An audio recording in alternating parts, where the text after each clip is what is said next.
तो आपकी जो जांचें आपने बताई है, ये यूरिन सबसे इम्पोर्टेंट चीज़ें हैं जो वेजाइनल ईचिंग की प्रॉब्लम से आप आए हैं, है ना। नीचे बच्चेदानी से क्या हो रहा था, खुजली हो रही थी, इन्फेक्शन था आपको। तो आपसे हमने बताया था कि आपको कम से कम शुगर की जांच करानी चाहिए। क्या करानी चाहिए थी? शुगर की जांच अपनी करानी चाहिए थी। यूरिन में कल्चर सेंसिटिविटी की जांच मैंने भेजी थी आपकी, ठीक। और दूसरी पैप स्मीयर मैंने आपसे बताया था। 3 जांचें मैंने आपको बताई थी। अब मैंने ऐसा क्यों कहा कि आपकी शुगर करने को, आपकी चाहे जो उम्र हो, 32 साल उम्र है, आपकी बॉडी टेक्सचर देख के भी थोड़ी सी नॉर्मल से ज़्यादा आप ओबीज़ हो रही हैं, थोड़ा सा हेल्दी हो रही हैं, तो हमें खुद ही प्रिकॉशन रखनी चाहिए कि कहीं ऐसा तो नहीं हमारा शरीर में शुगर की मात्रा बढ़ रही हो, या कुछ खाने में हम ज़्यादा ऐसी चीज़ें ले रहे हैं जिससे शुगर की मात्रा बढ़ जा रही हो, ठीक है, बॉडी में। जैसे क्या चीज़ें हमारी शुगर बढ़ा देती हैं? आलू, चावल, चीनी, गुड़। क्या बोला मैंने? चीनी, गुड़। ये चीज़ें हमें अपने डाइट से थोड़ा कम कर देनी चाहिए, ठीक। बात समझ में आई? तो आप कहेंगी चाय बंद कर दे। अरे आप चाय, अब आप पे सोच लीजिए, चाय पीनी है तो कितना गुड़ डालना है, कितना क्या करना है, नहीं डालना है, ये आप पे है। तो आप कैसे शुगर को कंट्रोल करेंगी इसको, ठीक। अब बात आई है कि यूरिन के कल्चर सेंसिटिविटी की रिपोर्ट। यूरिन यानी पेशाब, कल्चर सेंसिटिविटी, हम लोग क्या करते हैं, पेशाब की जांच को पहले भेजते हैं लैब में। और जैसे खेत में ना आप लोग पहले छोटे छोटे पौधे रोपते हो, वैसे ही हम लोग दवाइयों के माध्यम से पहले देखते हैं कि इस यूरिन में कौन सी बैक्टीरिया है, ठीक है। जब वो बैक्टीरिया की सारी कॉलोनी बढ़ जाती है तो हमें पता चलता है, अरे ये इसकी प्रजाति ये है, ई कोलाई नामक बैक्टीरिया जैसे आपके पेशाब की जांच में आई है। तो यानी इसकी प्रजाति क्या दिख रही है? E coli bacteria. क्या दिख रही है?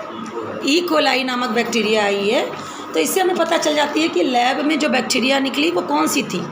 ई कोलाई नामक बैक्टीरिया थी। अब फिर उसके बाद कल्चर करते हैं, फिर हम उसको दवाइयों से मारते हैं। क्या करते हैं? उस बैक्टीरिया को दवाइयों से छिड़काव करते हैं। अलग अलग कॉलोनी में हम अलग अलग दवाइयों से मारते हैं, और जिस दवा से वो मर जाती है उससे कहते हैं कि आपकी भी बैक्टीरिया इन दवाइयों से सेंसिटिव है, ठीक। यहाँ ध्यान दीजिए, सब में रेजिस्टेंट है। देखिए आर लिखा हुआ है ना। ई कोलाई में जितनी भी ये दवाइयाँ चल रही थी, ये सब से रेजिस्टेंट हो गई है। भाई क्यों रेजिस्टेंट हो गई? ये बैक्टीरिया रेजिस्टेंट क्यों हुई? क्योंकि आपने कभी भी ढंग से दवाई नहीं खाई। जब भी कभी इस बैक्टीरिया को मारने के लिए आपको दवाइयाँ दी गई तो आपने उसका पूरा कोर्स नहीं किया है। एक गोली खाई, आराम हो गया, अरे छोड़ो, बाकी 12 गोलियाँ पड़ी सड़ रही हैं, फिर याद ही नहीं आया, क्योंकि खुजली तो बंद हो गई। एक ही गोली खा के खुजली क्या हो गई? खुजली बंद हो गई। तो आपकी उससे सेंसिटिविटी हुई नहीं, ये पूरी रेजिस्टेंट है, ठीक है। अब हम इधर जा रहे हैं। इधर जो दूसरे कैटेगरी की कुछ दवाइयाँ हैं जो इंजेक्शन के रूप में है, उससे सेंसिटिविटी है। जो नस की दवा देंगे उससे सेंसिटिविटी है, और कुछ खाने की गोलियों में आपकी सेंसिटिविटी है। मान लीजिए हमने आपको एक एंटीबायोटिक्स दी थी, उफ्लॉक्स। क्या दी थी? एक ही परिवार की दूसरी एंटीबायोटिक्स दी थी कि इस एरिया के मरीजों को जो असर करेगी वो दवा दी। वो दवा असर नहीं की, उसके बजाय नीचे दूसरी है सिप्लोफ्लॉक्सासिन। सिप्लॉक्स ही आप पे असर करेगी, जबकि एकदम पुरानी दवा है जो कॉमनली उस ज़माने में यूज होती थी। तो सिप्लॉक्स अभी भी फर्स्ट लाइन ड्रग है जो आप पे सेंसिटिव है। आपको ये दवा नहीं दी गई है ढंग से, तो ये एक ही बची है जो मुझे आपको देना है। और दूसरी ये नाइट्रोफ्यूरेंटॉइन है, इससे आपकी सेंसिटिविटी है, ठीक है। ये दवाई खाते हैं इस सीज़न में तो थोड़ा सा मेटालिक टेस्ट होता है। अब मेटालिक टेस्ट किसे कहते हैं? अगर आप ये दवा खाएंगी तो इसमें थोड़ा सा लगेगा मेटल जैसी, यानी जब उस बर्तनों में पानी रख दो मेटल में और जब पियो तो उस तरह से टेस्ट लगेगा। तब मेटल किसे कहते हैं? हाँ, मतलब ये है कि जो इसका साइड इफ़ेक्ट ये बताया गया है इस दवा का कि थोड़ा सा भाई गैस जैसी बनेगी, आपको टेस्ट डेवलप होगा अजीब, सब मेटालिक टेस्ट होगा। अंग्रेजी में तो हमने पढ़ा है मेटालिक टेस्ट होगा, साइड इफ़ेक्ट। अब मेटालिक टेस्ट में आप क्या बताएंगी? बताइए, आके बताइएगा मुझे, ठीक है। मेटल जैसी टेस्ट, ठीक, उसको आप बताएंगी हमें कि क्या ऐसा साइड इफ़ेक्ट इस दवा में हो रही है, और या तो भगवान का नाम लेकर के सीधे खा लेंगे। यार टेस्ट वेस्ट छोड़ो, हम ठीक तो हो रहे हैं कम से कम ये दवा खा के, और सस्ती दवा है, अच्छी दवा है। ठीक, तो ये 2 सस्ती दवाइयाँ जो आप पे असर करेंगी वो यही है।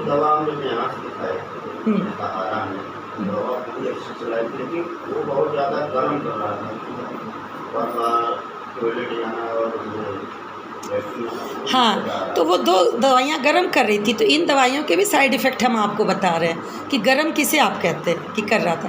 तो इसके साथ हम खाली पेट वाली ये गोली देंगे जिससे आपको गर्म ना करे। नंबर 2 जो स्ट्रिक्टली मैंने आपको कहा है कि खाने में आप लौकी, तुरई, कदुआ, पपीता, दही, खीरा ज़रूर खाइएगा। क्या कहा हमने? लौकी, ज़ोर से तुरई, हाँ, कदुआ, हाँ, खीरा, टमाटर, जो हमारे घर में इसमें मौजूद फल और सब्जियां हैं हरी, लेकिन वो चीज़ें जिसमें चींटियां ना लगे, कॉमन भाषा में हम बता रहे हैं, जो फल और सब्जियां जिसमें चींटियां ना लगे वो खाइए।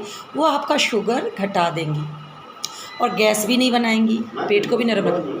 मुझे पता है शुगर नहीं है, हमें पता है शुगर नहीं है।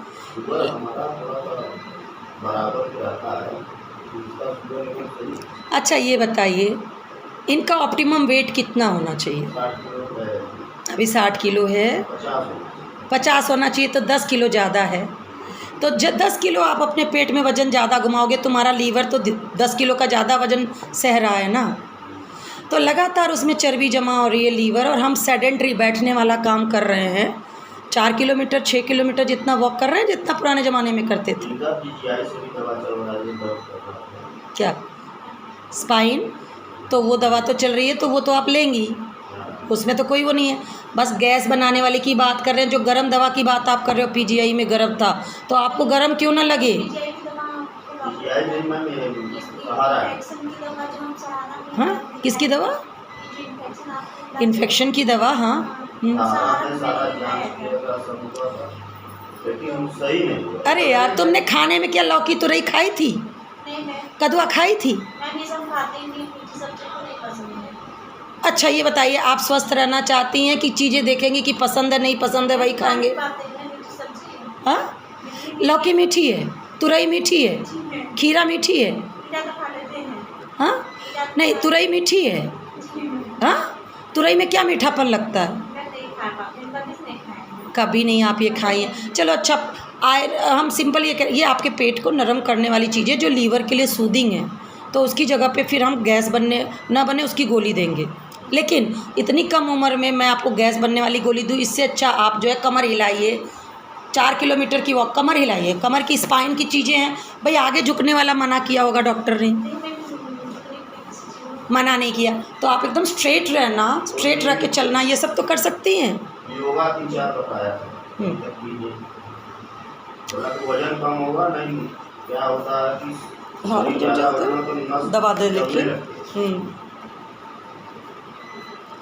ठीक है, तो आपकी हम जो है कि ये समस्या जो गैस बनने वाली है वो तो देना मेरी मजबूरी पड़ रही है, ठीक है ना। ये 3 हफ्ते की दवा ये दे रहे हैं खाली पेट वाली, ठीक। और अब आपकी एक दवा हमने बताई थी कि हस्बैंड वाइफ दोनों 3 महीने तक दवा लेंगे, फंगल इन्फेक्शन के लिए कहा था, है ना। हफ्ते में 2 बार लेंगे तो ज़्यादा बेटर है। हाँ, कम से कम 1 बार तो लीजिए ही लीजिए, ठीक। ये कब तक लेंगे? 3 महीने तक दोनों लेंगे, है ना। और जैसे ये बरसात का सीज़न है तो जगह जगह पे ये जैसे यहाँ इन्फेक्शन है वैसे घरों में भी इन्फेक्शन होता रहता है। तो आप अपने किचन विचन सब जगह देखेंगे जहाँ दीमक वीमक लकड़ी सब पड़ रही होगी, सबको क्लीन करेंगी भाई। हम सिर्फ यही नहीं कि दवा खा लो बस मस्त हो जाओ। अगर तुम चाहती हो कि हमारे परिवार में दोबारा ये बीमारी ना आए तो फंगल इन्फेक्शन को दूर कैसे करोगे कि भाई देख लो, और सीलन को दूर कैसे करोगे? घर में तुम्हारी लकड़ी पीछे सीलन जगह जगह होगी, वहाँ क्लीन करना, वहाँ पे सिट्रिक एसिड या फिर वो पेंट कराना, नया पेंट करवा दो उन सब जगहों को कि दोबारा वहाँ सीलन न लगे।